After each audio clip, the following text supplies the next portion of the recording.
The Cora Vikings improved to 2-0 last week with a 49-6 victory over the Crestwood Cadets. Head coach Mike Tangen here to recap that game. And coach, I'm going to start on the offensive side of the ball. You had 9 possessions, you scored 7 touchdowns. You only saw third down 5 times in that game.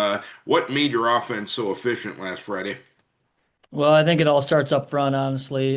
Game plan going as was for us to be really physical on the offensive line and defensive line. So, I mean, those guys did a good job of, maintaining blocks, but I thought we were very physical on Friday night, which allowed us to kind of do what we wanted. So you got to give credit to the guys up front, honestly. And Tanner Cadell ran for 2 touchdowns and threw for 1 touchdown. I know Tanner late in the season last year forced into action with the Yep. injury to Louis Bucks. How has Tanner progressed and developed as a quarterback? I'm really proud of Tanner. He's done a really good job.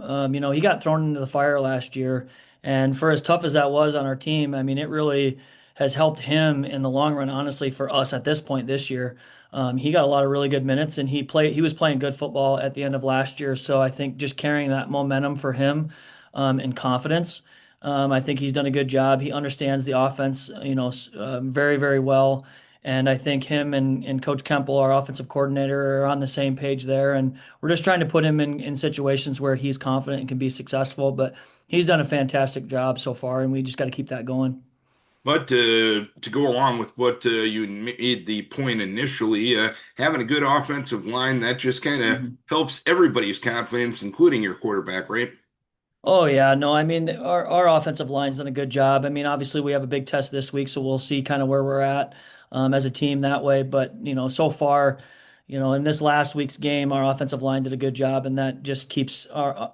Once we can stay ahead of the sticks, it just allows everything to go so much better. And your defense last week, nothing to shake a stick at. Only Mhm. gave up the 6 points, only gave up 115 yards of total offense, and you also forced a turnover. What have you been most happy about with your defense through the first 2 weeks? So I would actually say a lot of it just our improvement from week one to week two. You always hear that. A lot of coaches will say you see the biggest growth, and we felt that. We really focused on us last week. And yes, we schemed the other team, but it was really about us and getting better at our techniques and our job. And we have a lot of experience, but we have some new guys too. So them understanding how important every person's job is and how that fits into the total team of the scheme.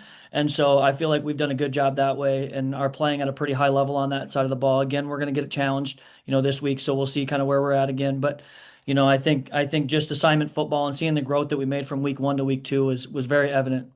What are the characteristics of playing good defense in within the scheme and within what you want to do defensively?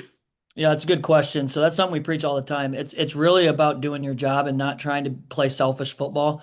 As you age and when you're younger, you can get away with just being athletic and going and making a play, and you might do somebody else's job. But as you get older, those types of things actually hurt you.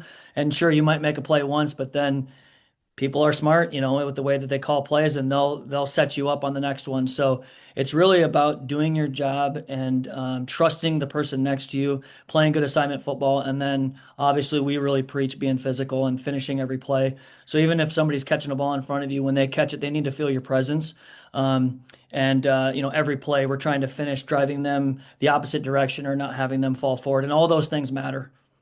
And Dubuque Waller is your opponent, defending Class 3A state champions. I know you faced him in the playoffs, I believe, in 2020. I believe that's Yep. the only meeting between Mhm. Decorah and Waller that I could remember. How did Yep. this matchup come to be? What made them a good opponent to get on your non-district schedule? Well, I'm excited. I mean, it's kind of a playoff game here, and it's going to have that type of environment. I'm excited about playing a team that has been in and was successful last year and done things that that we're striving for. A team like this, you have to beat them. They're not just going to beat themselves. So, all those things, I think it's a good test for us to kind of see where we're at.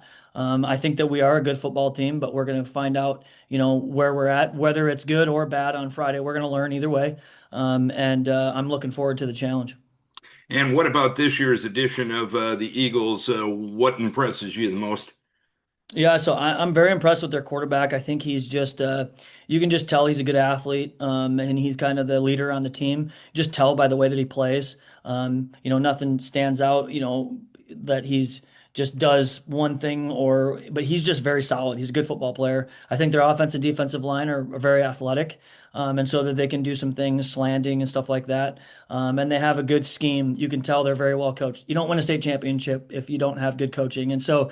They are coached very well and they do their assignments very well. Again, they're a team that is not going to beat themselves. And so, I mean, here we go. It's going to be fun. And it's a really unique venue you get to play in on a Friday Yeah. night. I don't believe Decora's ever played there before. I know you played there a couple of Yep. times when you Mhm. played at Luther. What about playing in the Rock Bowl makes it kind of fun? Just from a person playing there, I always really enjoyed playing there because you're just kind of in this unique setting that you don't really see that often.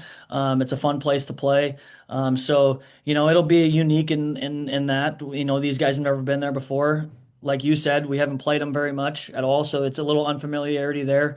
I'm excited about going there and playing at Loris and in the Rock Bowl, and I think it'll be a good experience for the kids.